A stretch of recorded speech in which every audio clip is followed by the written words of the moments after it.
Welcome to the Creator Patch, where technology meets rhythm, creativity meets innovation, and stories come alive. Today's topic is on a critical look at Kenya's education sector. Kenya's education sector has long been positioned as the country's greatest equalizer, a pathway from modest beginnings to opportunity. Under the current government, this promise feels increasingly strained. While policy reforms have been introduced with the intention of expanding efficiency and access, their implementation has exposed deep structural cracks that are hard to ignore.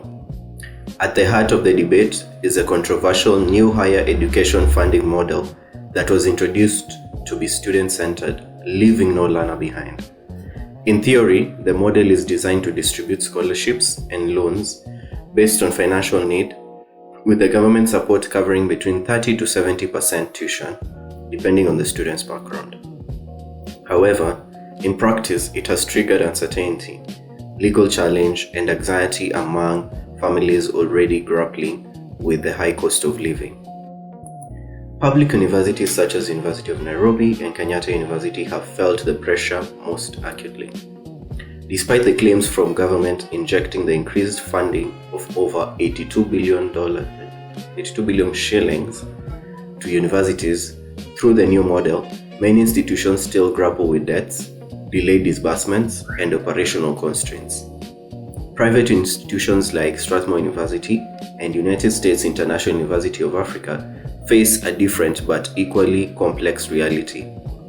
As government funding becomes more unpredictable, more students are pushed towards private universities, yet affordability remains a major obstacle. This shift risks reinforcing inequality, where quality education becomes increasingly tied to financial capability rather than academic merits. The situation is further complicated with a high number of students qualifying for university admission, yet Kenya is facing what analysts will describe as looming funding crisis, with more learners eligible for higher education than the system can sustainably support. This raises a fundamental question: is the government expanding access without adequately preparing institutions to handle it? Beyond universities, the ripple effect extends to basic education, where public schools continue to rely on inconsistent capitation funds, while infrastructure gaps persist in rural and marginalized areas.